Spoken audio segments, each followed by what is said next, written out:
vehicle right here next to me is my super rare 1990 Eagle Premier ES. It was a very rare car with only 14,000 built for the 1990 model year. It was even rarer still for the 1991 and 92 model years because for 1991 they only built 11,600 and for 1992 they only built less than 5,000. So these cars are rarer than hen's teeth. And as someone who had one of these as my first car, I can honestly say that driving this car around brings so much joy, so much smiles, and so much nostalgia that I just do not see myself getting rid of this car anytime soon. But in today's video, I am going to be discussing what work this car needs, the memories this car brings back, as well as future plans for McElroy's Motors itself. So it is now time to cue the music.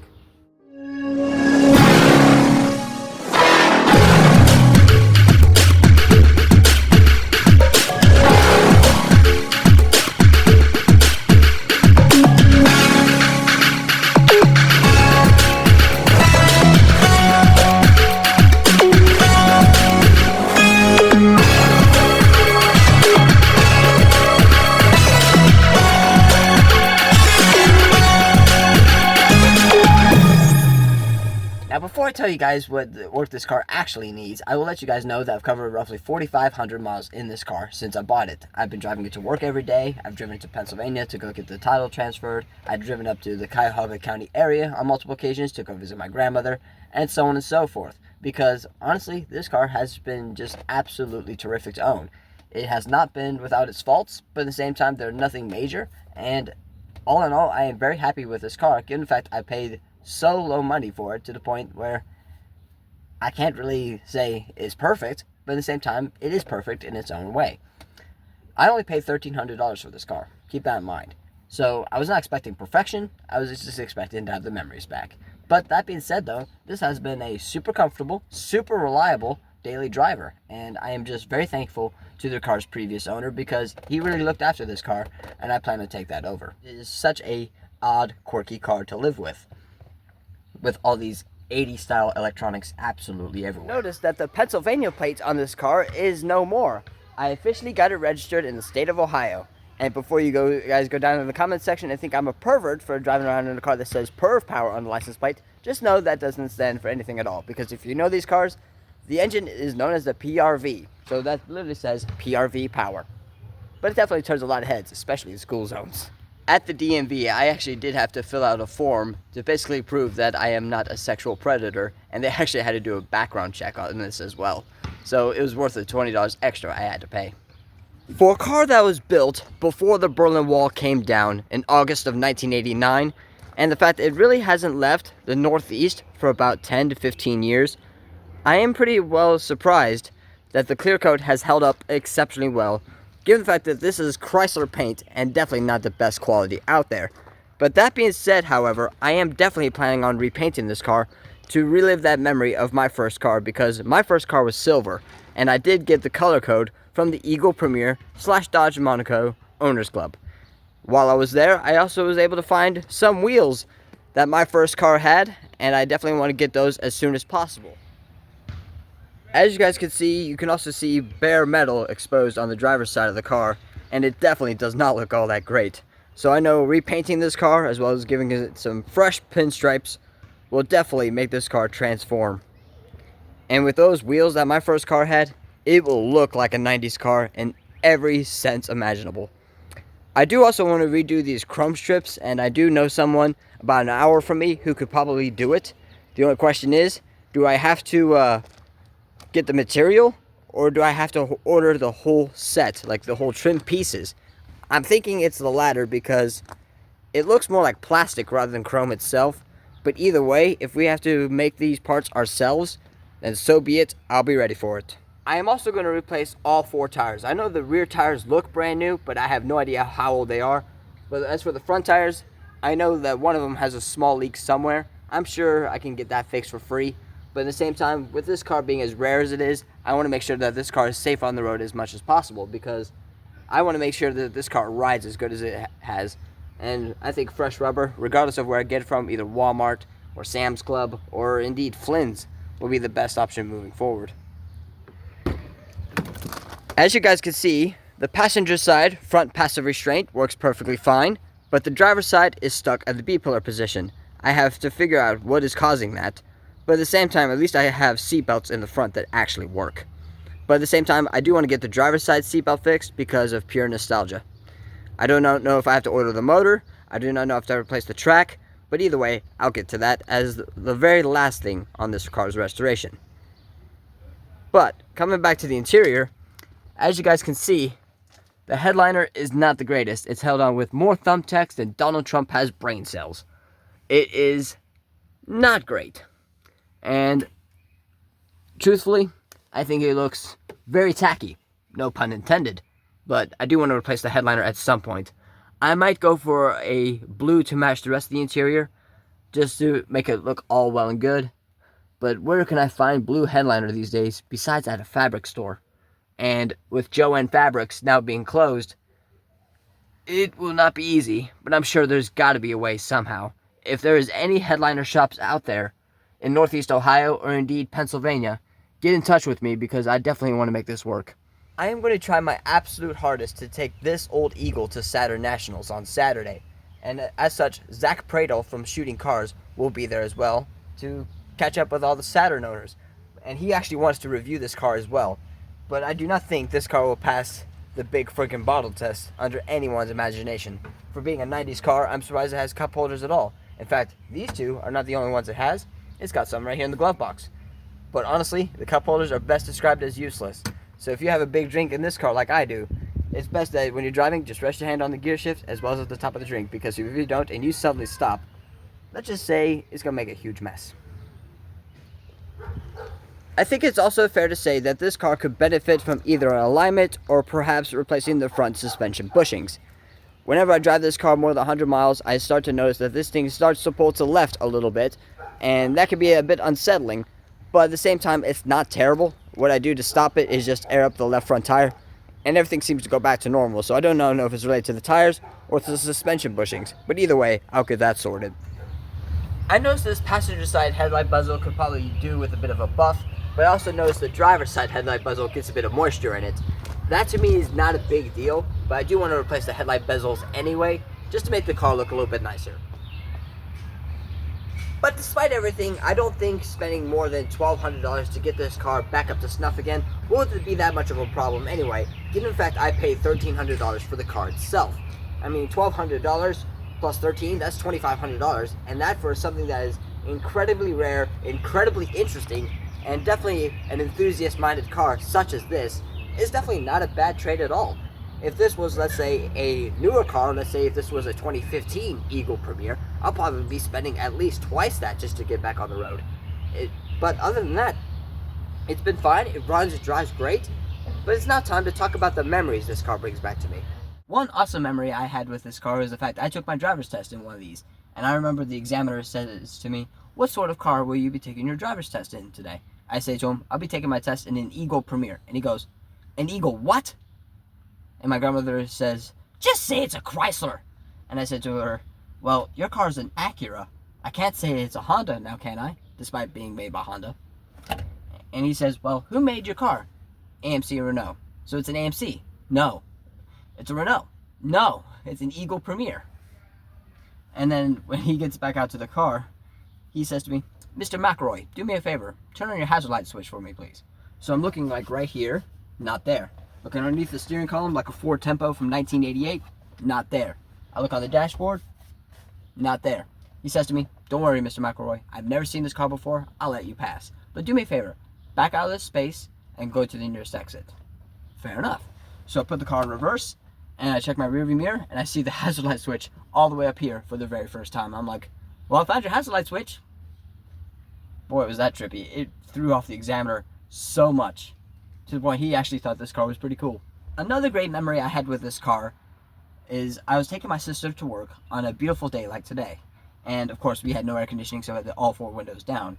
And she says to me, "You know what, Nick, it's amazing with your car knowledge. It would be amazing if somebody else knew what an Eagle Premier even was." And we're just driving down the road. We show up at a set of lights, waiting for lights to turn green. And pulls alongside us is a BMW Z4, driven by a guy about 45 to 50 years old. And he says to me, "Is that an Eagle Premier?" I'm like, "Yeah, funny you should ask." And he says, "How'd you get one? I haven't seen one since 1996? How's it still running? I said to him, I don't know. It's my first car. Bought it with my own money. And he's like, that is cool. Then, that following winter, it was my first ever time driving in a blizzard. Bear in mind, I have no airbags in this car, nor anti-lock brakes. So, I was driving in a blizzard for the first time with my sister in the passenger seat. And bear in mind, the car had not warmed up yet. And she's literally punching me in the shoulder going, you need a better car. You need a better car. You need a better car. You need a better car. Getting more forceful as time goes on. And then eventually show up about 2 miles from her job. And eventually say to her, you know what, Savannah? You're right. You're absolutely freaking right. I do need a better car. It is so kind, so noble, so encouraging for you to be concerned for my safety. Get the hell out of my car. That'll make it better. I made her walk to work. I get home about an hour later because by then the snow is coming down at a rate about 2 inches, maybe 3 inches an hour. And bear in mind, I was just finding out just how rare this car was. I didn't want anything happening to it. So I was driving this thing like a ninny. I was driving this thing like a grandma. And I get home about an hour later, and there goes my grandmother. Nick, is that you? I say, yeah, Nana, it's me. Get your ass in here, she replies. I walk so slowly to the point I was so scared. I walk to her room, which was just down the hall. And there she is, looking like an angry bull inside a cartoon china shop. And she goes, you made your sister walk to work in the freezing cold with 10 inches of snow falling down per hour? What the hell is wrong with you? I hold out my keys like this. And I say to her, Nana, I don't want to be a smartass, but if Savannah was punching you in the shoulder multiple times while you're trying to drive her to work in the freezing cold snow, saying you need a better car, would you have done the same thing? And she says to me, as I look at her like, I should not have said that. I should not have said that. But right as she said this, it brought some gleam to my eyes. She says, Nick, put those freaking keys in your pocket. You're such a smart boy. It just blew my mind. What a memory that was. One other fond memory I have with the Eagle Premier is the fact that my father himself was not a good man. In fact, he never bought me a birthday present, and he never once bought me a Christmas present either, even during my childhood. When I bought my first car back when I was 17, I had no help from anyone. And bear in mind, I was on Social Security income at the time, but my grandmother used it to help raise my brother and my sister because my mom had just got arrested for drug use about 3 weeks prior. So when my dad came over when I bought my first car, the first thing he asked me is that really the best I could do? And my response to him was, yes, it is the best I could do because you didn't buy it, I did. You didn't help me buy this car, I did it all on my own. I was so proud, I felt like nothing could stop me at that point despite not having a driver's license then. I didn't take my driver's test for about a month after I bought my first car. But at the same time, I was just so proud of it because it was something that I could officially call mine. And I still feel proud driving this car as it is today with this clear coat being faded, the fact that it needs a little bit of a upkeep, but at the same time it brings back all those memories back. And I would not trade this car in for anything. I mean, if someone gave me the keys to a Tesla Model 3 and said, would you rather drive the Tesla or this? I would say internal combustion is my way to go. Because this car just brings so many memories, and to find one in this good of shape, despite the stuff it needs, is frankly astonishing given the fact how little money I paid for it in the first place. The best memory I had with driving this Eagle Premier though, was the fact that it started my love for going on adventures. The first adventure I ever took, granted it was not that far, I went to go explore an abandoned hospital with some high school buddies of mine. But that's not all. The one memory I had though was after I passed my driver's test, realizing that I probably was not going to see my mother again despite living with her about a year and a half later. I took my car out for a drive to a place where it was not influenced by GPS, it was not influenced by a map. I just put gas in the car and went where the road took me. I ended up in Morgantown, West Virginia, about 240 miles from here. And let me tell you, it was simply beautiful to see that town at night. Now my birthday is in August, but my brother's birthday is in September. And when September rolled around, bear in mind I just got my license and did all this stuff myself, I didn't really have a whole lot of money to spend.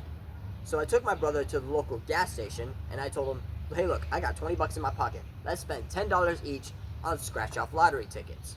Whoever wins the most amount keeps it. I spend my $10 and win nothing at all, but he spends his $10 and wins $300. And he says to me, you know what, Nick? $300 is an awesome birthday present, but I have something even better for us. You have your license, you have a car of your own. Let's go over to the local game store and pick up a brand new, to us, PlayStation 3, as well as Grand Theft Auto 5, which was still a hot game back then. So that's what we did. We bought ourselves a gaming system, brought it home, played some Grand Theft Auto 5 all night. It was just absolutely magical, and I've never made my brother happier since then. But one scary memory I had with this car is that same time we went out to go buy the PlayStation 3, I had to put gas in the car. And my brother just got his first phone. I mean, it was just a small flip phone, nothing fancy, not like an iPhone or anything like that. But it was just an ordinary flip phone that he could use. It was a hand-me-down. So, as I put gas in the car, my brother says, "Oh, I got a text." He lifts up his phone, and it's from my grandmother. And it says, "No foolishness." But my brother has difficulty reading because he has special needs. He says, "No foolishness." And right after he said the word foolishness, the gas nozzle spews out of the car and starts spraying gas absolutely everywhere. And of course, here comes the clerk with a lit cigarette in his hand, and he flicks it, and we were just hoping that it would miss the puddle of gas and therefore cause a huge fire. Thank God it did. But that is the memories I do have with my first car. Some scary, some awesome, some memorable, but that's something that one as a car nut can never forget. So with the memories out of the way, I just wanted to share with you guys that this video here I'm filming here today will be the very last video I'll be filming at this location. I will be moving to a whole new city in a whole new county in about 1 to 2 weeks, and I'll make a new video once I'm settled in. And then the restoration of this car will commence after all that is settled through. But at the same time, I just wanted to say a massive thank you guys so much for watching. If you like this video, send me that thumbs up icon and like this video, as well as subscribe to McElroy's Motors if you haven't done so already, because it will help me fund the restoration for this once discarded orphan that brings back so many memories for me. I really do appreciate all your support as well, because I never thought a kid who would start making YouTube videos using nothing other than a cell phone would get this far, as well as possibly moving to a whole different county. It really means a lot. And the reason why I'm moving is to focus on my mental health. Living here in Akron for as long as I have, being raised here, was definitely not an easy journey for me, but it's now time for me to move on and just be the best man I can be. I did enjoy my time being back here in Akron since I moved here from Mansfield in 2021, but at the same time, I just wanted to try something new, try something interesting, and above all else, be safe while I'm doing it. Because even though Akron has its safe spots, there's nothing really special about this town compared to Kent, Ohio, where I'll be staying at come next month. And like I said in the video, I will be trying my absolute hardest to make it to Saturday Nationals this Saturday. But with me possibly moving and the fact that I have a restoration and this car being 36 years old, it's anybody's guess if it makes it there or not. But at the same time, I hope it does, because if God forbid it breaks down, I know no Chrysler dealership would touch this thing with a 10-foot pole. I give my massive thanks to my grandfather for everything he's done for me in the last 2 years, helping me recover from a hospitalization, allowing me to go to Washington, D.C. not once but twice during that time, taking that gargantuan road trip that I did back in the fall, and so many other things. But it is now time for me to move on and find a better place to live, because Kent is much safer than Akron. It's also cheaper to live there too. And above all else, I'll be staying there with my good friend Jason, who went with me on the road trip itself. So I do look forward to this amazing opportunity, and I hope it definitely works out, because Jason and I have been friends now for almost 20 years, and I think he is just an awesome guy, and I give him a massive thank you for this opportunity. So with that out of the way, I just wanted to say a massive thank you guys so much for watching. If you like this video, feel free to give me the thumbs up, as well as like this video. Don't forget to share, as well as subscribe to McElroy's Motors, and I'll have more videos coming along soon. Thank you guys so much again for watching.